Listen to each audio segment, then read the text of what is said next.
American Thanksgiving is here, and that means that the NHL trade deadline isn't that far away. But just because I'm on the road, that doesn't mean the content stops. We're going to be continuing here talking about Sportsnet's first trade bait board of the season, giving us a good idea of which players are available right now, when they could get traded, and some potential insider info. So make sure you guys watch till the end as we go through Sportsnet's latest board to see what I agree, what I disagree with, and hit that subscribe button if you're new for more hockey content just like this, and trade content as we lead up to the deadline this year, which, knock on wood, hopefully won't completely suck. But here it is, Nick Kypreos' trade board 1.0, an early look at who's available. As Nick goes on to say, some pretty good points on the NHL standings being as clumped together as they are. I can't ever recall seeing 31 of the 32 teams so clumped together at this time in November. American Thanksgiving has always been the best time to measure not only where a team stands in the rankings, but more importantly, where their strengths and weaknesses are. But I think especially this season, with how close these standings, how close the playoff race is this season, the line between buyers and sellers has muddied quite a bit. But even though the standings are pretty close, it seems like a lot of those bottom feeder teams that are only a few points out of the standings are still seeing the writing on the wall and seeing what changes might need to be made. We do get some notes on the Calgary Flames and Nashville Predators, two potential big sellers. The note on the Flames being, despite the Flames sitting 31st in points and points percentage, they are reluctant to hang up the for sale sign and look to trade Nazem Kadri. It leaked that owner Murray Edwards had no interest in moving the center, and Flames president of hockey ops Don Maloney told Eric Francis, "I think we need more Kadris, not less." I was going to make a video at some point talking about this Flames ownership disaster class, but this might as well be the best time. I truly have no idea what the Flames ownership thinks they're going to accomplish. I like Nazem Kadri. I think he's a very solid player, but he's going to be a solid player for a contender, which the Flames are not even close to being. Yes, they almost made the playoffs last season, but what would have happened if they made it? Maybe they could get a couple of wins in the first round. That was pretty much their ceiling. But to not be able to trade a 35-year-old Nazem Kadri, who would be 36 years old by the start of next season, by the way, would be such a gargantuan mistake for a Flames team that is one of the only potential true sellers out there. If anything, this is the time to strike for a Kadri trade, not keep him for a 89-point team or something next year at the very best. Especially since the value I still think would be there. 18 points in 25 games this year after a 67-point season last year and a 75-point season the year before that. Kadri is still a very quality middle six centerman, but he's not somebody that you need to keep, especially considering the age. If Kadri was 28 years old or something, then maybe you could somewhat make the argument. But a 35-year-old Kadri for this Flames team, it's actually embarrassing to try to keep a player like that for the sake of a playoff hope. The worst part to me is that it kind of treats Flames fans like they're stupid, like they're going to continue buying tickets if they're an 89-point team instead of a 74-point team. It's the type of just backwards thinking that has kept the Flames in a relatively mediocre position for almost their entire franchise history. But I digress. We go on to the Nashville Predators, who might be in a much more clear selling position. As Kypreos goes on to say, Nashville at 32nd overall is going to try and shed some money. Today, the Predators are 6-12-4 with a league worst 3.64 points percentage. Pretty rough. And a note on another central team here of Nick Kypreos saying the Blues seem to be the most active and frustrated team out of the gate and have trade potential. With the exception of Robert Thomas and a few 25 and under talents such as Snuggerud, Doug Armstrong isn't afraid to tell teams he's open for business. Let's get into the trade bait board here, starting with Jordan Binnington, starter for the St. Louis Blues. Nick Kypreos at the bottom here says that Binnington has one more season on his contract, and the sense is he won't be part of any retool the Blues might undergo. Now, it's no secret that St. Louis, and especially Binnington's season, has not gone as planned. Binnington especially, I think, has been one of the more disappointing players in the NHL out there, because I thought he had a pretty solid season last year, getting a 900 save percentage. The goals State of expected weren't too bad there, especially in the second half once St. Louis really got their legs under them. But this season, in 16 games, he has an 881 save percentage, a 5-5-5 record, and is currently still last among all NHL goalies in goals State of expected. Just simply put, not good enough. Binnington is one of those strange NHL players that when the stakes are at their lowest, he is just a complete non-factor, but when you ramp those things up, when you get to the playoffs, when you get to the Four Nations, he has some clear, definitive, excellent games. So I think for a team like Edmonton that might want to acquire him, you kind of have to leverage that a little bit. Will Binnington even be an upgrade on Stuart Skinner in the regular season? At least so far, that's not a clear yes. But of course, what Edmonton is looking for is that playoff success, and Binnington has had a lot of that in the past, even if it's been a bit shaky here and there. But I think Binnington can be good enough. It's just about the situation around him, and I don't know if Edmonton's defense is a clear upgrade over St. Louis, but maybe a change of scenery is what's best for him. The big thing with Binnington is he has a 14-team no-trade list, so it does limit the options there just a bit. But if Edmonton isn't an option there, I could see Columbus potentially wanting to upgrade that goaltending a bit. Maybe Amers-Lee can swap there. There's been heavily rumored for a long time. Also, another potential goalie swap is with Detroit. I mean, John Gibson has had kind of diminishing returns so far with the Red Wings. Maybe they want to salvage that, get a player like Binnington, try to upgrade that net, and maybe both teams can kind of benefit from some changes of scenery here. The next player mentioned here is Elias Pettersson of the Vancouver Canucks. Not really much of a surprise. One of the big things we heard recently is Vancouver is listening on basically every single veteran out there besides Quinn Hughes. So they're looking like one of the more clear sellers when it comes to this deadline. But we have another Vancouver Canuck here in Kiefer Sherwood that I think is much more likely to be dealt. Now, it would be perfectly Vancouver to end up re-signing him, even though I absolutely love him. He's on a bit of a scoring tear, a bit of a shooting percentage tear, and I don't know how realistic that is to continue. But he's also such a rock star there with his effort level, with his physicality, with that goal scoring streak, that if he is traded, I think the value would be pretty high. The big thing that I think really helps Sherwood's trade value is the ease of trading him. He only makes $1.5 million for this year and has no trade protection whatsoever, which, especially for a lot of great players around this league, that's honestly pretty rare these days. So anybody could go after a Kiefer Sherwood, and I think that really adds to the value there. But he's somebody that I think would just be a pretty good playoff player in general. But of course, these last couple of seasons has really elevated his game. 40 points last year, on pace for 55 points and 41 goals this season. I don't quite see that happening, but him going to a contender to kind of add to the balance of a middle six, give them some more of a Swiss Army knife presence, some physicality.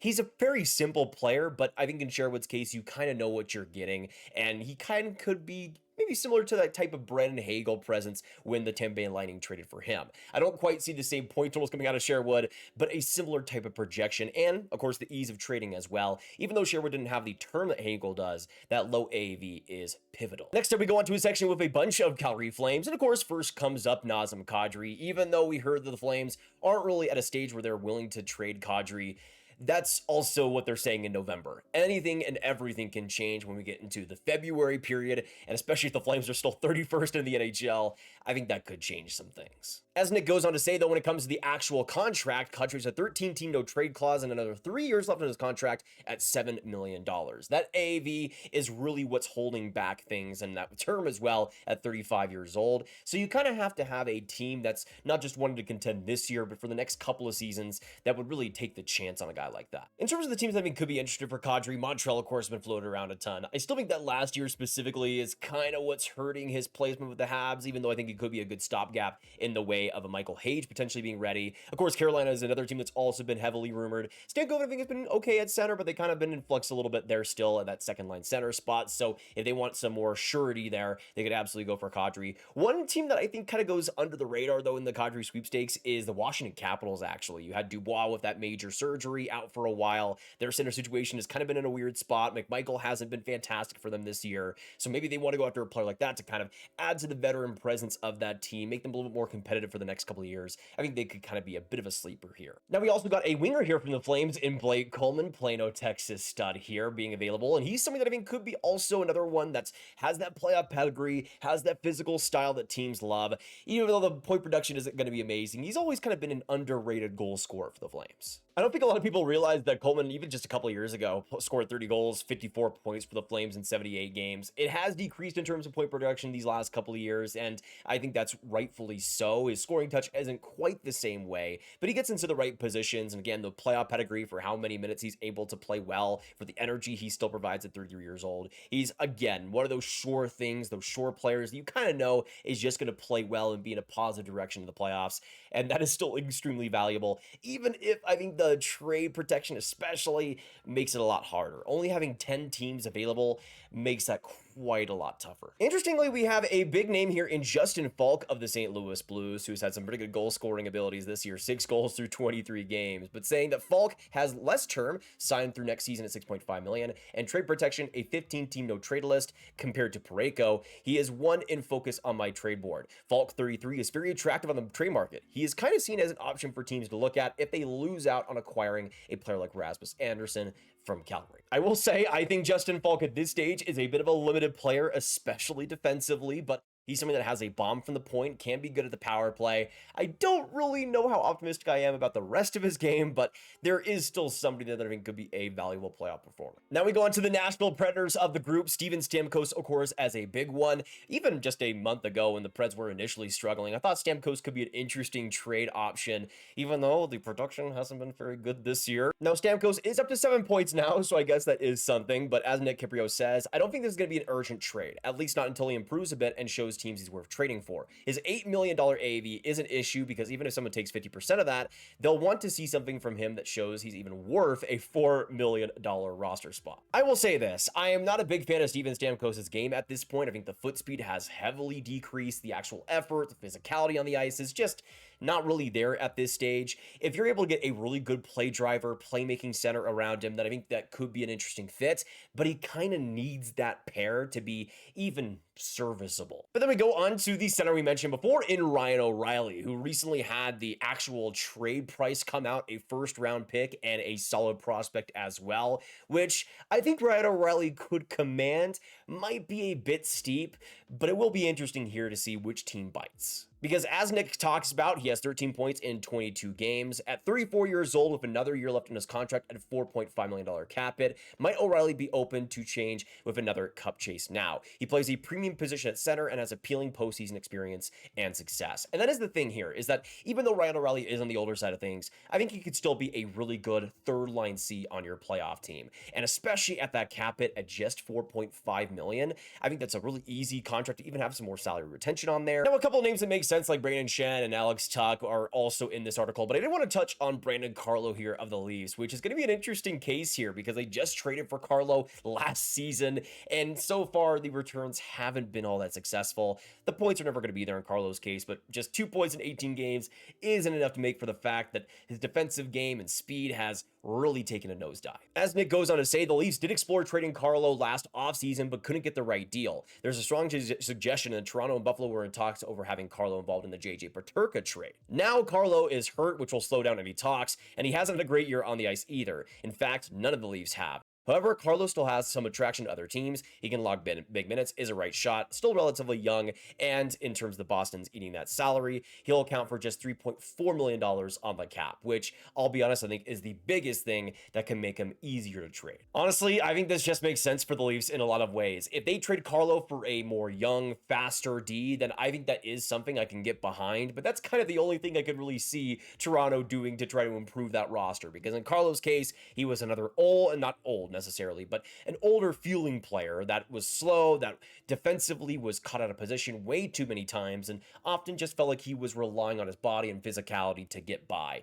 And that is not a situation and a characteristic that Toronto needed more of on that defense, and you can see the problems continuing to build up. Now, to end off the players we'll talk about here, this is an interesting one with Radko Gudas of the Anaheim Ducks being on the board. Only playing 11 games this season, getting 3 points, but as the captain for the Ducks, especially for a team that's played so well this year, to be on the trade bay board, that's pretty interesting here. As Nick goes on to explain, as Anaheim seems like it might be turning the corner into a playoff team, the timing of Gudas on a trade board may seem surprising. And don't get me wrong, the Ducks do like Gudas when he brings on the ice, but there is concern about his age, an expiring contract, and overall lack of speed on the right side of Anaheim's blue line between Jacob Trouba and Gudas. Now, I'm not really convinced that the Ducks would actually end up trading Gudas in the end, especially considering his stake in the leadership of that team, how successful they've been, and even though Gudas might not be perfect in the role he's in, I think he's still solid, and if he goes off on an expiring contract, I don't think that's the worst thing in the world, considering some of the up-and-coming Ducks defensemen that they have. In all honesty, I think they could just bring up a player like a Tristan Luneau, or give a player like Ian Moore some playing time, or just even keep a Pavel Mintyukov as well if they were to just have Gudas leave in free agency next year. I don't think it would be the biggest problem necessarily. But as they go on to say, a player of Gudas' stature, of playoff reputation, of the physicality, of the big hits, of the swagger that he has on the ice, I think that would certainly command much bigger trade haul haul than he probably deserves. To change things up with his Ducks team as they're currently rolling, are so much fun, have so much intrigue to them, I think trading a guy like Gudas would be a bit of a mistake at this stage, considering how much of a character guy he has proven to be for them. But we'll have to wait and see on that and see on these other trade pieces. There were some very interesting ones here. Players like Gudas that really made me think. Guys like Blake Coleman, Kiefer Sherwood that I think could be underrated names at this deadline that we got to talk about here today. If there were some guys I didn't mention, it was mostly because we've already talked about them before. Guys like Pavel Mintyukov, Rasmus Andersson. We've already made some dedicated videos and segments about him, so I felt pretty okay leaving them out of it. But that was Sportsnet's first trade board of the season. Hopefully you guys did enjoy the breakdown. If you enjoyed, hit that like button, hit that subscribe, and hit the notification bell, and comment down below your thoughts on the trade board, what you guys agree and disagree with, and where you think some of these players might end up. If you guys want some more videos, you can become a channel member here by hitting the join button next to the subscribe button, or hitting the link in the description down below. A big shout out to all the members. Their names will be up here on the screen. Thank you guys so much. But make sure you guys have a fantastic hockey day, and I will see you in the next one. Goodbye.